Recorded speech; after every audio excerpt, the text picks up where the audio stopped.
Everyone, welcome to a special edition of the No Zoo Lions podcast. My name is Ari, and I'm joined by a very special guest today, Travis Joyner of the Austin Police Department down in Texas. And Austin has a program which just came out, which is basically allowing officers to train jiu-jitsu. And so this came out in a little pamphlet thing online.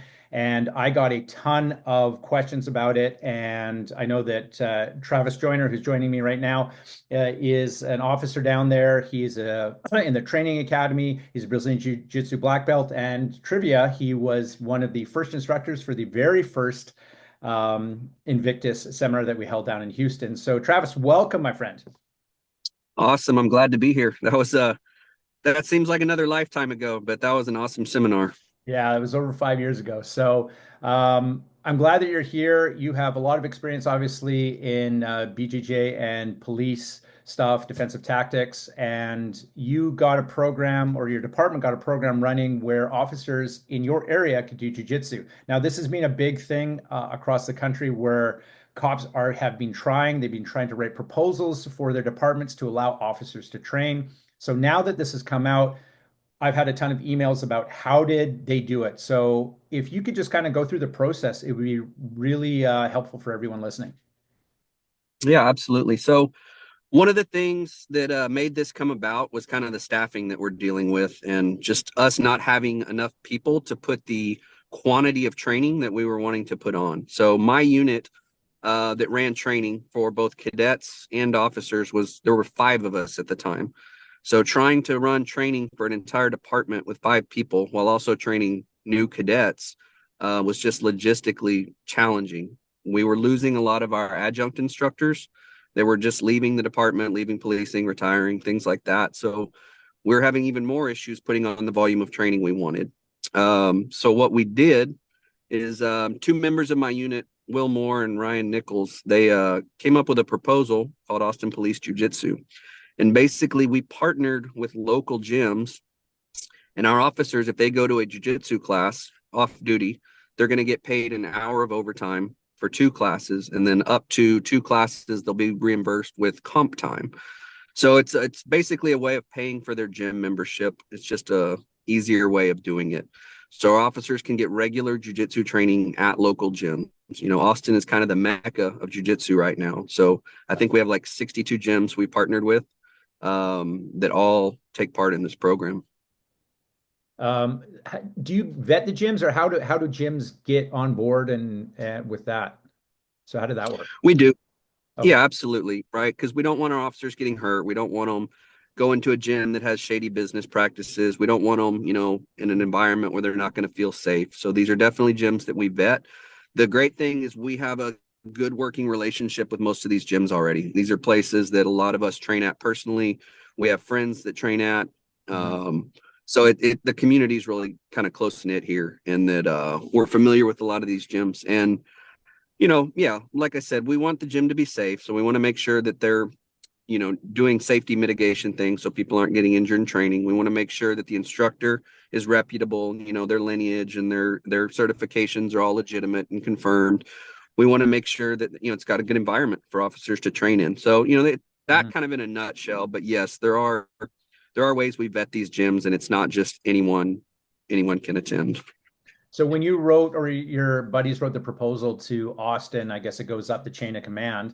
I have 2 questions. The first one is there anyone in your chain of command at the admin level that does jujitsu, number one, so that would be amenable to this? And number 2, I'm sure, so are they getting paid? How does workers' comp work and that type of thing? So can you just explain that to us?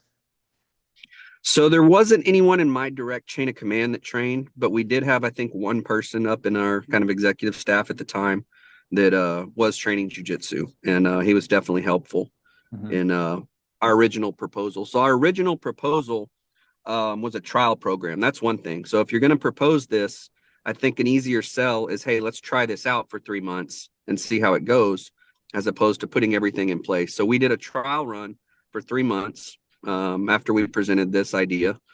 And then ultimately it became a full-time program after it was a success. Okay. And yeah, workers' comp. So our officers, this is on-duty training. So they're getting paid, they're on duty. So if there's any type of injuries, which they do occur, but it's not as severe as people would think. I think like this year we're almost out of December. I think we've had 7 workers' comp claims, and Mhm. some of these are just like for report only or just wanting something documented. But yeah, they are covered by workers' comp, and they are reimbursed for their time. Is Austin paying for their memberships? It's paying them overtime, Okay. basically. Okay. So not directly, but the amount they get for overtime would cover a gym membership monthly. So if someone's looking to kind of take Austin as a cookie cutter, you guys, so that OT getting paid, awesome. Workers' comp was talked to. City legal as well needed to be chatted to.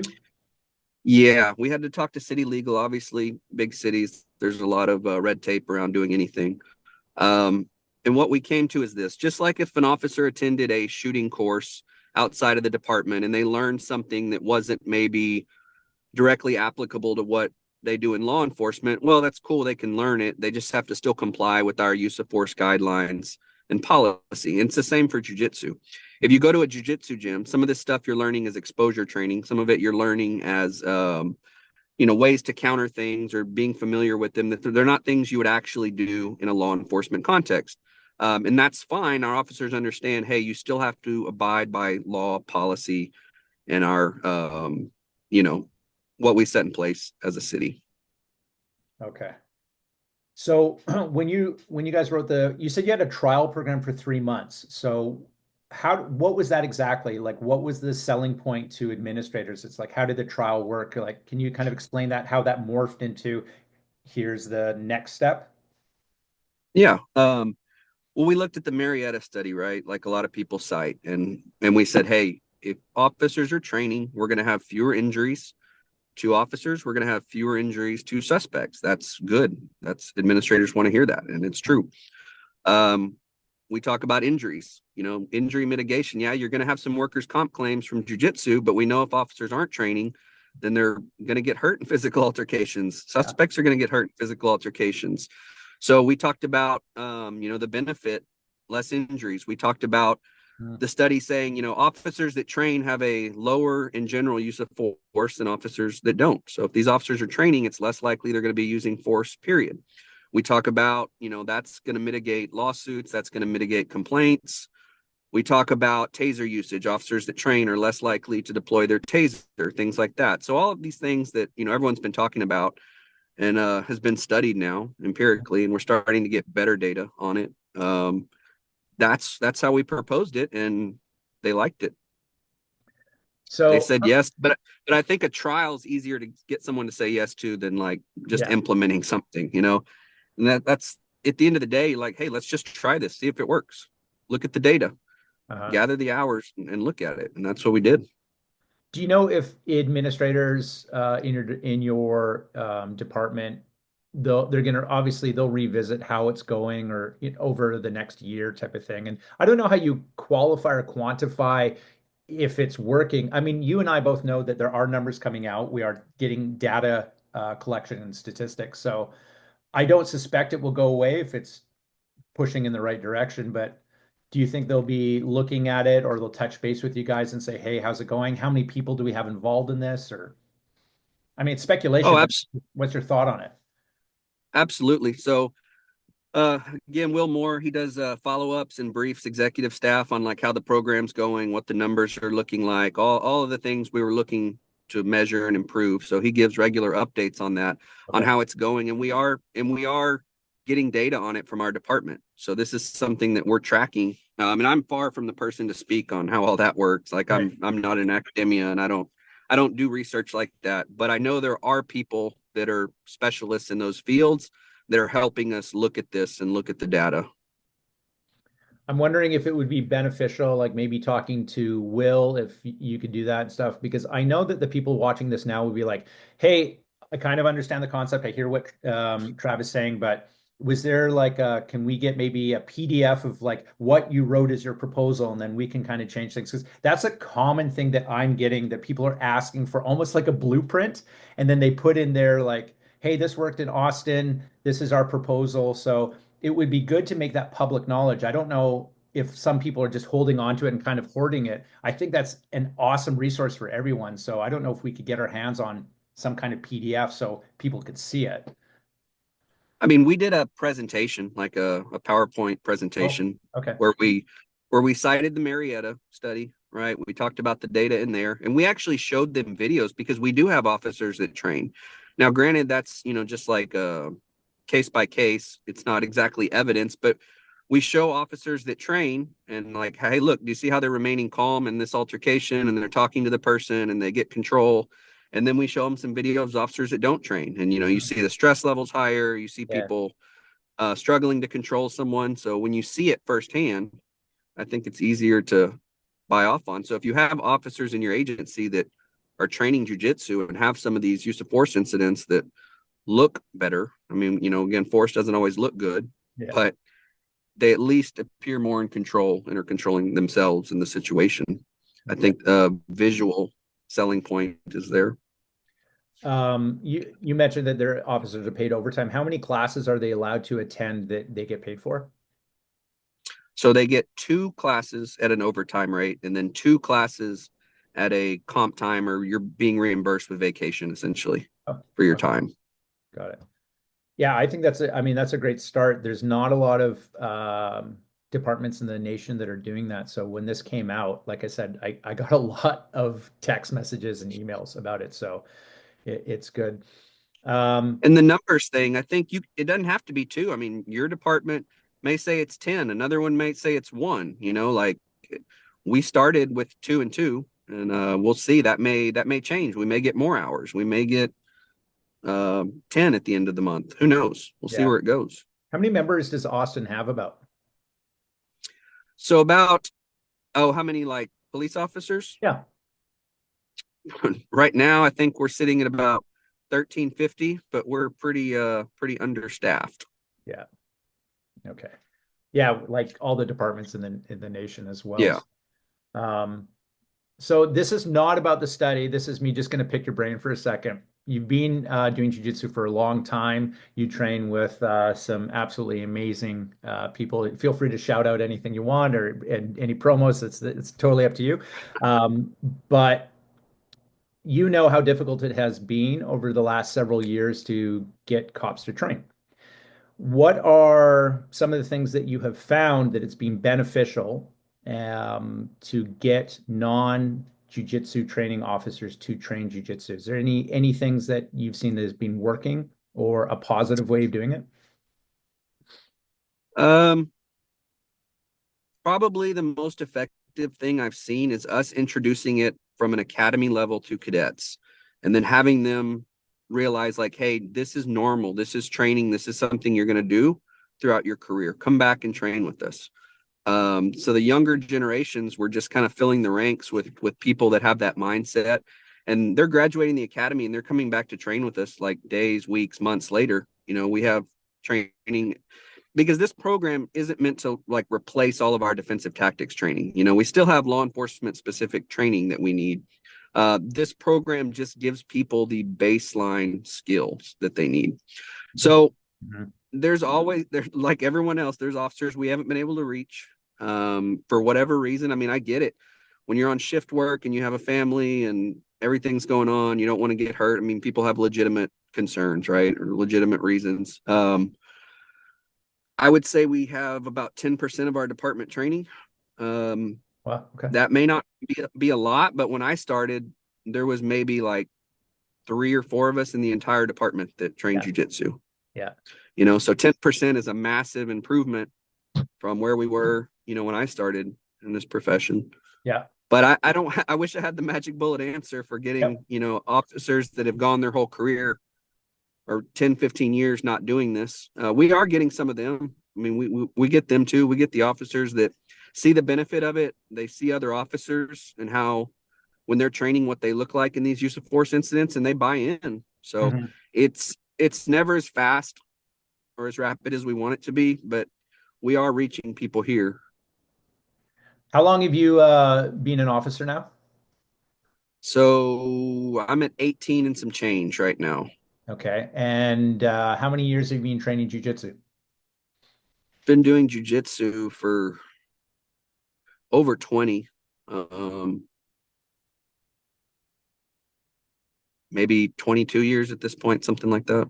So you're like me where we came in with jujitsu into policing, and obviously once you get hooked, you kind of stay in. Yeah. So that's an easier sell to officers who already trained coming in. And in my personal experience now, uh, so I've been on for 11 years. Between 11 years and now, there's more cops who are going through the academy that actually have jujitsu training. So it's something that either they're gravitating to initially and then they just want to get into policing, but that's a big, big change that I've seen.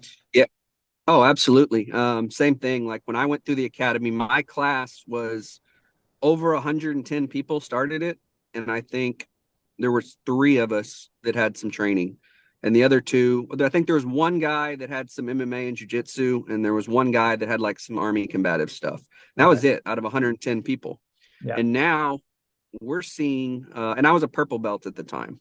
Hmm. Um, we're seeing we've had brown and black belts come through the police academy.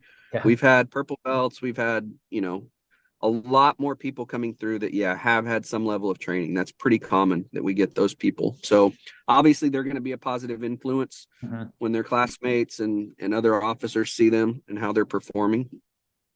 Yeah. Big time.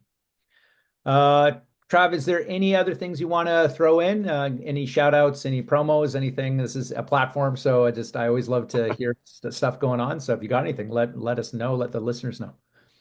Yeah. Well, I think I would just say mindset wise, when we look at this program, because some people look at it and it's like, well, you're kind of writing yourself out of a job, right? Like, why are you doing this? And we're not. Yeah. Because one of the frustrating things for us being in a training role when you have officers that don't train is we're trying to teach them law enforcement specific skills, whether it's weapon retention, whether it's edge weapon defense, whether it's handcuffing, whatever, but they didn't have that baseline skill to just be able to control someone and control their body. Mhm. So going to these jujitsu gyms, and there's a ton of benefit, we could go all day about the benefits of training jujitsu, but from a training perspective, you're giving officers that baseline skill so that when they come back to you for defensive tactics training, you can polish that up with like, okay, now that you know how to control mount and isolate a limb, now you can transition into handcuffing, or here's what we do in a law enforcement context from here. So just have them, I think, sorry, that's one thing officers training jujitsu is they see the outcomes and they're like, well, I wouldn't do this on the street. And it's like, right, some of the stuff you're learning in gi, and especially like you're not going to directly do in law enforcement, Mhm. but you're building a skill set to be able to control another human and how to move your body in ways that you wouldn't normally be able to move it. And once they have that baseline skill set, it's just so much easier for the instructors at the academy or the instructor in your classes that you go to kind of fine tune and finish off the defensive tactics training. So I think that's a strong selling point. Yeah. Other than that, no, I don't have much going on down here these days other than work. Work's Yeah. busy Yeah. and don't have a lot of projects. I'd like to, but hopefully soon. Okay. Well, I really appreciate you joining me on the No Zoo Lions podcast. Chad's off doing training, so that's why he's not joining us right now. But I have to say that so I've trained with Travis. I've seen him teach. He is an exceptional teacher, very detail oriented. And if you have the ability, I would train with him down in Austin. He is for sure some guy that you're going to get a lot out of. So make sure you reach out to us or to Trav on social media if you need to. And thanks for listening to the little mini pod of the No Zoo Lions podcast. Remember, don't follow us, lead with us. Stay safe.